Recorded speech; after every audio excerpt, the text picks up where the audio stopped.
जय हिंद मित्रांनो. तर 2024च्या भरतीमध्ये सर्वसाधारण पुरुषांचा कट ऑफ कसा लागला होता, कोणत्या जिल्ह्यात हाय कट ऑफ गेला होता, कोणत्या जिल्ह्यात कमी कट ऑफ आला, कुठं 100च्या आसपास लिस्ट लागली, तर अशा सर्वच्या सर्व कॅटेगरीबद्दल आपण बोलणार आहे, पाहणार आहे. मागच्या 2024च्या भरतीमध्ये कट ऑफ कसा गेला होता, तर एससी असो, एससी, एसटी, ईडब्ल्यूएस, ओबीसी अशा सर्व कॅटेगरीबद्दल पाहणार आहे.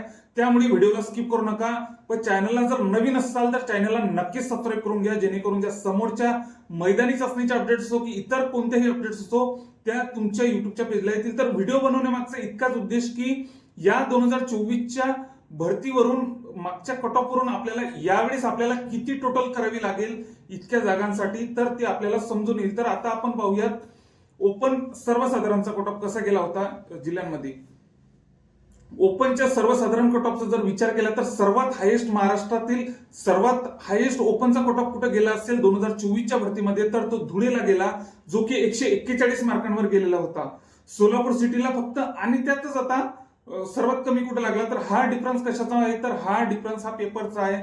कुठं पेपर कठीण आला, आता सोलापूर सारख्या ठिकाणी पेपर हा कठीण आला होता, तर तिथं ओपनची लिस्ट किती लागली, तर 109 मार्कांवर तिथं ओपनची लिस्ट लागलेली आहे. धुळ्याला 141 मार्कांवर, जिथं धुळ्याला 141 मार्कांवर ओपनची लिस्ट गेली, तर तिथं सोलापूर सिटीला 109 मार्कांवर ओपनची सर्वसाधारणची लिस्ट गेलेली आहे.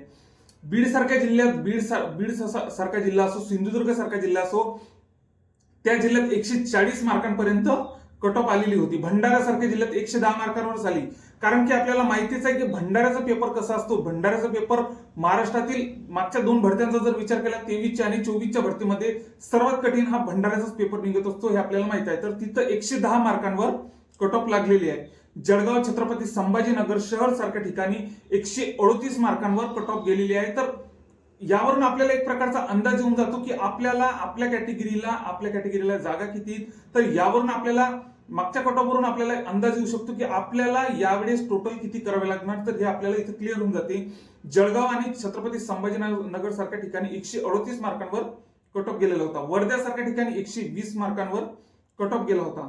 मीरा भाईंदर सारख्या ठिकाणी 121 मार्कांवरच कट ऑफ गेला होता.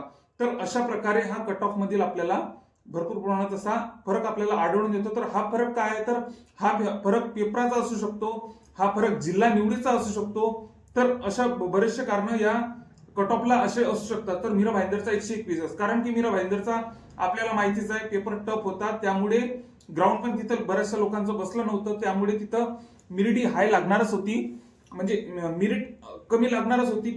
पेपर तिथं सोपा होता, कठीण होता, त्यामुळे मीरा भाईंदरला 121 मार्कांवर लिस्ट लागली.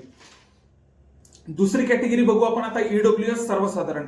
ईडब्ल्यूएस सर्वसाधारणचा जर आपण विचार केला, तर ईडब्ल्यूएस महिलांचा जर आपण विचार केला 2024च्या भरतीमध्ये, तर ईडब्ल्यूएस महिलांच्या बऱ्याचशा ठिकाणी डायरेक्ट जागा खाली गेलेल्या आहेत, ज्या की आपल्याला माहिती आहे समांतर आरक्षणामधील महिलांच्या सर्व जागा बऱ्याचशा ठिकाणी खाली गेलेल्या आहेत. तर त्या जागा आपल्याला माहितीच आहे की सर्वसाधारण पुरुषला आपल्या जागा भेटत असतात. महाराष्ट्रातील आता आपण पाहूयात की महाराष्ट्रात मागच्या 2024च्या भरतीमध्ये ईडब्ल्यूएसचा कट ऑफ कसा राहिला होता, कुठं कमी गेला होता, कुठं हाय गेला होता, तर ते पाहूया. आता 10 जिल्हे असे आहेत की 100 मार्कांपेक्षा लिस्ट ही कमी लागलेली आहे. 10 जिल्हे असे आहेत ईडब्ल्यूची लिस्ट ही कमी लागली.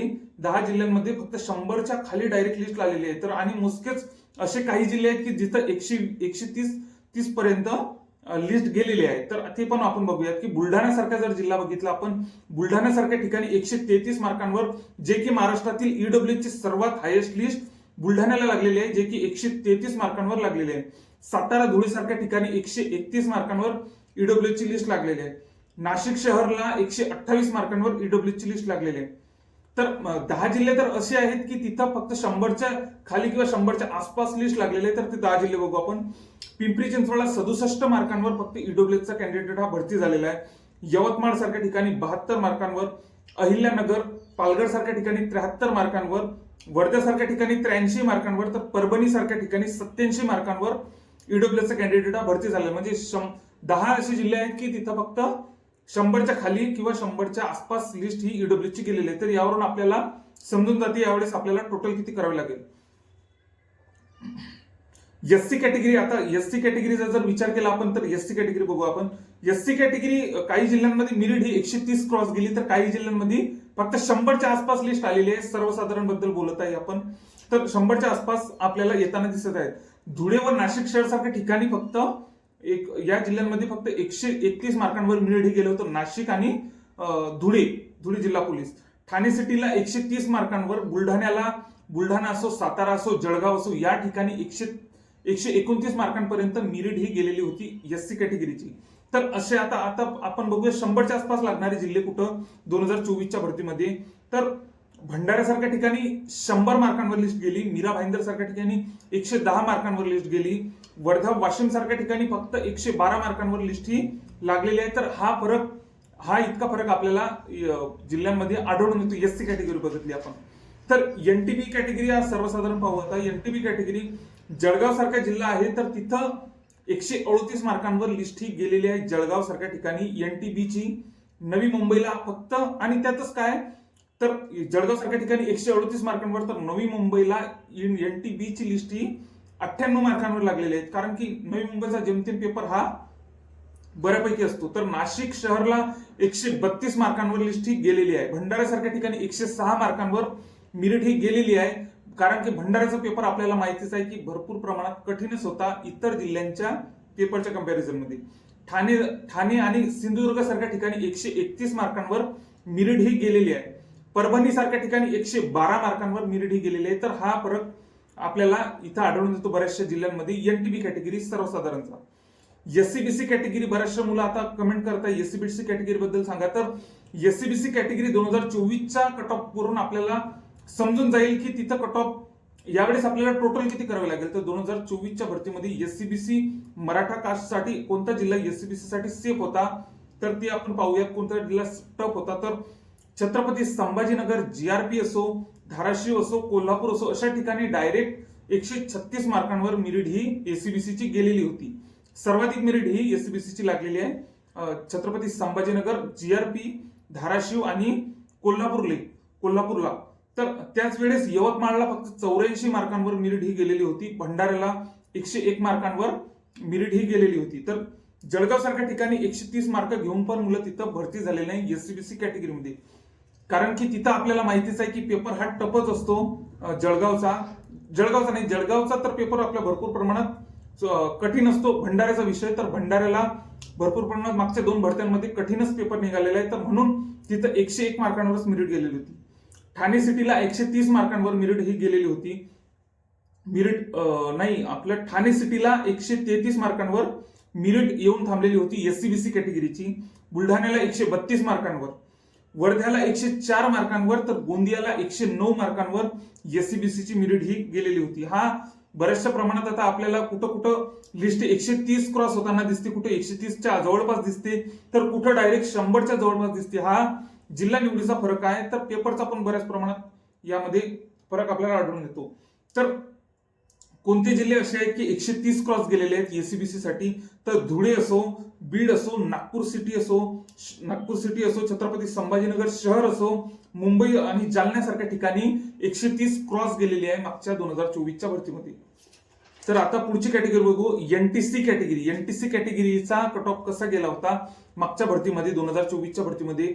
एनटीसी सर्वसाधारणची मिरिट काही जिल्ह्यांमध्ये 140 पण क्रॉस झालेली आहे मागच्या 2024च्या भरतीमध्ये. तर काही जिल्ह्यात फक्त 100च्या आसपास लिस्ट ही गेलेली आहे. तर आपण ते जिल्हे बघूयात की सर्वात जास्त मिरिट साताऱ्याला, सर्वात जास्त मिरिट ही एनटीसीची लागलेली होती, जे की 141 मार्कांवर साताऱ्याला मिरिट लागलेली होती.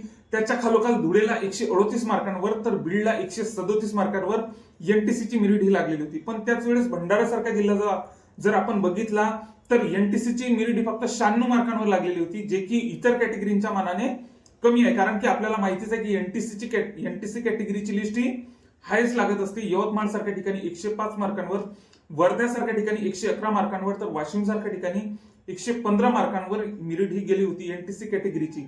तर हा फरक बऱ्याचशा प्रमाणात आपण बघितला की कुठं डायरेक्ट 130 क्रॉस जाते, तर कुठं 100च्या आसपास लिस्ट येऊन जाते. तर हा फरक पेपरचा असू शकतो, हा जिल्हा निवडीचा फरक असू शकतो. तर अशा प्रकारे आपण बरेचसे कॅटेगरी यामध्ये सर्वसाधारणसाठी हा व्हिडिओ बनवला होता, सर्वसाधारण पुरुषांसाठी. तर व्हिडिओ जर आवडल्यास यावरून आपल्याला व्हिडिओ बनवण्यामागचा इतकाच उद्देश की यावेळेस आपल्याला टोटल संबंधित जिल्ह्यात जिथं तुम्ही फॉर्म भरलेला आहे त्या जिल्ह्यामध्ये आपल्याला किती टोटल करावे लागेल मागच्या भरतीचा जर कट ऑफचं कट ऑफ विचार घेऊन, तर ते आपल्याला समजून येईल. इतकाच उद्देश होता व्हिडिओ बनवण्यामागचा. तर व्हिडिओला नक्कीच इतर मित्रांना पण शेअर करा. सोबतच चॅनलला जर नवीन असाल तर चॅनलला नक्कीच सबस्क्राईब करा, जेणेकरून ज्या समोरच्या मैदानी चाचणीच्या ज्या काही अपडेट्स असतील त्या मी अचूक टाकण्याचा आपल्या चॅनलवर प्रयत्न करत असतो. त्यामुळे आपल्या चॅनलला नक्कीच सबस्क्राईब करा. जय हिंद.